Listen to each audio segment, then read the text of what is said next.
አሰላሙ አለይኩም ወራህመቱላሂ ወበረካቱሁ። ሰበር ዜና።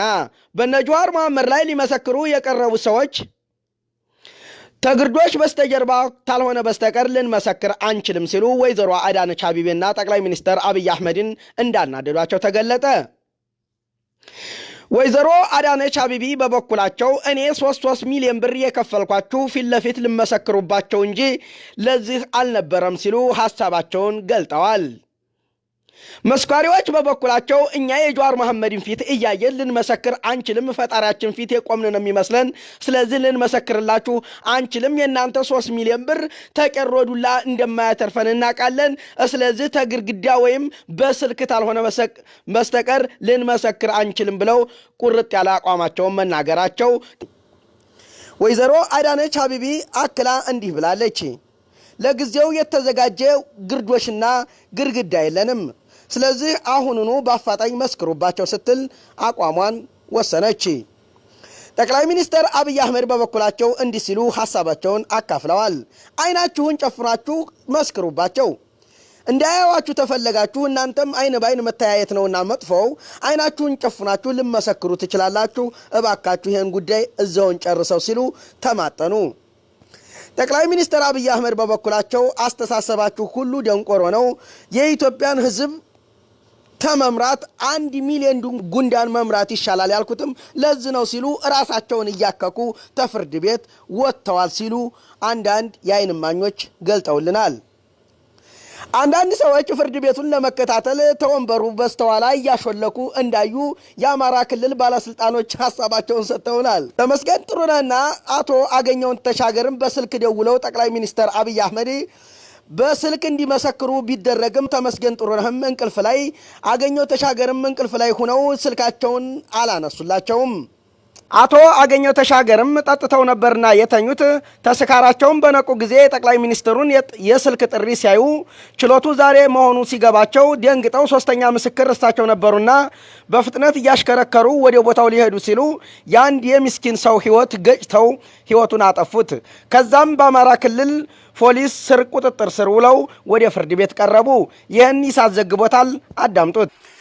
በባህር ዳር መንጃ ፈቃድ የሌለው የመንግስት ባለስልጣን ጠጥቶ በማሽከርከር ሰው ገጭቶ ገደለ። ትናንት እሁድ ምሽት ላይ አንድ የመንግስት ባለስልጣን ያለ መንጃ ፈቃድ በስካር በማሽከርከር ጋሻው የተባለ የከተማውን ወጣት ገጭቶ መግደሉን የኢሳት ወኪል ከስፍራው ያደረሰን መረጃ ያመለክታል። የአማራ ብሔራዊ ክልል መንግስት አመራር አካዳሚ ዋና ዳይሬክተር የሆኑት አቶ አገኘሁ ተሻገር ገሰሰ ከመጠን በላይ መጠጥ ጠጥቶ ገጩት። ጠጥቶ በሚያሽከረክሩት ባለስልጣን የተገጨው ወጣት ወዲያውኑ ወደ ፈለገ ሕይወት ሆስፒታል እንዲወሰድ ቢደረግም ክፉኛ ተጎድቶ ስለነበር እስከ ወዲያኛው አሸልቧል። አደጋውን ያደረሱት ባለስልጣን ወዲያውኑ በፖሊስ ቁጥጥር ስር ቢውሉም የልጁ ቤተሰቦች ጎረቤቶችን በዚህ የተናደዱ አንዳንድ የኦሮሚያ ባለስልጣኖች እንደ ሽመልስ አብዲሳ አይነቶች የሙስሊም አይነት አለባበስ የሴቶችን ልባስ አልብሱንና ተሸፍነን እንመሰክርባቸዋለን፣ እኔ ተናድጃለሁ ሲሉ ሽመልስ አብዲሳ አቋማቸውን ሐሳባቸውን ለፍርድ ቤቱ አስረድተዋል።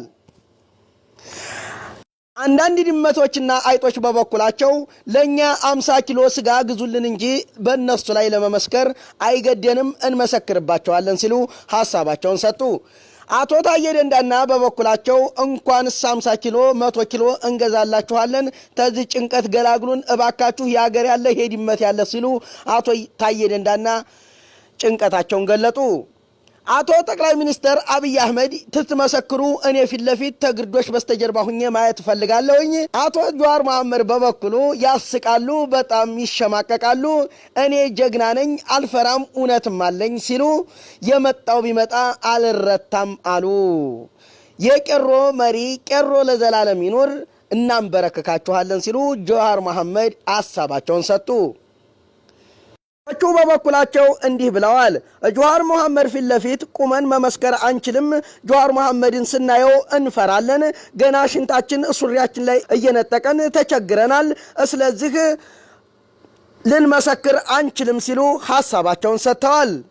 ወይዘሮ አዳነች አቤቤ በበኩላቸው የዛሬ መስክሩና ወደ ውጭ ሀገር እንልካችኋለን፣ ጃዋርን ሁለተኛ አታዩትም፣ ፎቶውንም አትመለከቱም እባካችሁ ሲሉ ተማጠኑ።